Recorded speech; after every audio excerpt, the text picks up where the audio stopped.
Hello dear student, welcome back to my YouTube channel. तो dear student, आज की इस वीडियो में हम सभी लोग क्लास 12 बायो या जीव विज्ञान के अति लघु उत्तरीय प्रश्न यानी कि टॉप 20 अति लघु उत्तरीय प्रश्नों को लेकर आज की इस वीडियो में पढ़ेंगे, जो कि बहुत ही ज़्यादा महत्वपूर्ण है। यानी कि 2015 से लेकर अब तक यह प्रश्न बहुत ही ज़्यादा बार बोर्ड एग्जाम में बार बार पूछे जाते हैं। यानी कि बहुत ही ज़्यादा बार का क्या मतलब है, ये लगभग हर बार बोर्ड एग्जाम में पूछे जाते हैं। ये टॉप वही 20 क्वेश्चन हैं जो 2015 से लेकर अब तक सबसे ज़्यादा बार पूछे गए हैं। तो डियर स्टूडेंट, वीडियो को बिना स्किप किए हुए यानी कि वीडियो को बिना थोड़ा सा आगे बढ़ाए हुए लास्ट तक जरूर देखते रहें, जिससे आप लोग बिल्कुल अच्छी तरीके से समझ कर जाएँ और अच्छे से अच्छे मार्क को बोर्ड एग्जाम में अचीव करें। अगर चैनल पर नए हैं तो प्लीज़ यार चैनल को सब्सक्राइब जरूर करें, वीडियो को लाइक जरूर करें एंड कमेंट करें तथा बेल आइकन को दबाना बिल्कुल भी ना भूलें, जिससे मैं इसी तरह के आप लोगों के लिए नोट्स लाता रहूं। तो आप लोग बिल्कुल अच्छी तरीके से तैयारी करके बोर्ड एग्जाम में जाइए, क्योंकि यह वीडियो आप लोगों के लिए बहुत ही ज़्यादा खास जाने वाला, क्योंकि इसमें हम सभी लोग टॉप 20 अति लघु उत्तरीय प्रश्नों को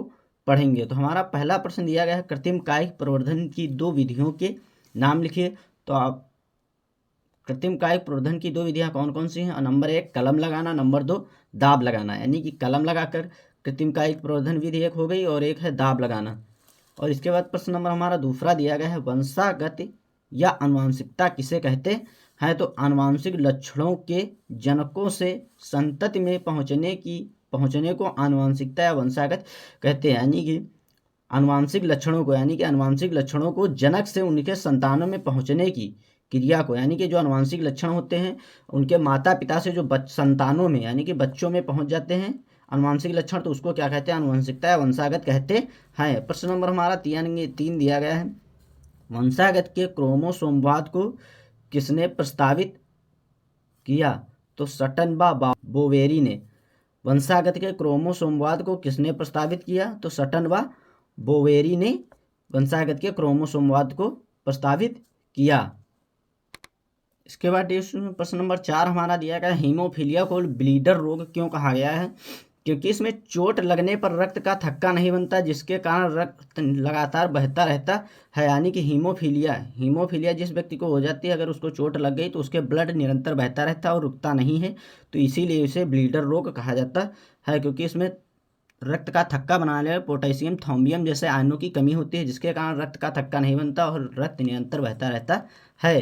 प्रश्न नंबर हमारा 5 दिया गया है, हरगोविंद खुराना को किस चीज़ के लिए जाना जाता है? तो प्रोटीन संश्लेषण के लिए। यानी कि हरगोविंद खुराना को प्रोटीन संश्लेषण के लिए जाना जाता है। प्रश्न नंबर हमारा 6 दिया गया है, डीएनए में कितनी न्यूक्लियोटाइड इकाइयाँ होती हैं? तो डीएनए में 4 न्यूक्लियोटाइड इकाइयाँ होती हैं। कितनी होती हैं? 4। गाइस, ये प्रश्न बहुत बार पूछा गया है कि डीएनए में कितनी न्यूक्लियोटाइड इकाइयाँ होती हैं? तो 4 होती हैं। आप लोग बिल्कुल अच्छी तरीके से याद करके जाएंगे। मेंडल तथा डार्विन के पूरे नाम लिखे। तो मेंडल का ग्रेगार जॉन मेंडल और डार्विन का चार्ल्स डार्विन पूरा नाम है। मेंडल का क्या नाम? ग्रेगार जॉन मेंडल और डार्विन का चार्ल्स डार्विन। प्रश्न नंबर हमारा 8 दिया गया है, वर्तमान मानव का वैज्ञानिक नाम लिखिए। तो होमो सेपियंस क्या नाम है? वर्तमान में मानव का वैज्ञानिक नाम क्या है? होमो सेपियंस मानव कहा जाता है। प्रश्न नंबर हमारा 9 दिया गया, चिकनगुनिया विषाणु का वाहक कौन है? तो एडीज मच्छर। चिकनगुनिया विषाणु का वाहक कौन है? तो एडीज मच्छर के काटने पर ही चिकनगुनिया होता है। प्रश्न नंबर हमारा 10 दिया गया, शहतूत के रेशम कीट का वैज्ञानिक नाम बताइए। तो बॉम्बीबक्स मोराई जो है शहतूत के रेशम कीट का वैज्ञानिक नाम है। क्या नाम है? बॉम्बीबक्स मोराई। प्रश्न नंबर हमारा 11 दिया गया है, भारत में हरित क्रांति का जनक किसे कहा जाता है? या भारत में हरित क्रांति का जनक किसे माना जाता है? तो डॉक्टर एम.एस. स्वामीनाथन को। किसे माना जाता है? Doctor MS. स्वामीनाथन को भारत के हरित क्रांति का जनक माना जाता है। प्रश्न नंबर 12 दिया गया, एकल कोशिका प्रोटीन देने वाले 2 जीवों के नाम बताइए। तो स्पाइरुलिना एवं ईस्ट। क्या है? स्पाइरुलिना एवं ईस्ट एकल कोशिका प्रोटीन देने वाले 2 जीव हैं। इसके बाद प्रश्न नंबर 13, पेंसिलिन की खोज किसने की थी? तो फ्लेमिंग ने। गाइस, ये मोस्ट इंपॉर्टेंट प्रश्न क्या है? गाइस, ये मोस्ट इंपॉर्टेंट प्रश्न है। आप बहुत बार बोर्ड एग्जाम में पूछा जाता है पेंसिलिन की खोज किसने की थी? तो फ्लेमिंग ने जो है पेंसिलिन की खोज की थी। प्रश्न नंबर हमारा 14 दिया गया, डीएनए के खंडों को आपस में किस एंजाइम से जोड़ा जाता है? तो लाइगेज एंजाइम। यानी कि डीएनए के खंडों को आपस में जोड़ने का काम कौन करता है? लाइगेज एंजाइम जो है डीएनए के खंडों को आपस में जोड़ता है। प्रश्न नंबर 15 दिया गया, मरोद्भिद पौधों में कांटे किसका रूपांतरण है? तो पत्तियों का, यानी कि मरोद्भिद पौधों में कांटे किसका स्थान लेते हैं? पत्तियों का, यानी कि उसमें जो कांटे होते हैं वो पत्तियों के रूप में, जो पत्तियां काम करती है वही कांटे कार्य करते हैं। प्रश्न नंबर हमारा 16 दिया गया, रात के समय नागफनी के पौधों में कौन सा अम्ल बनता है?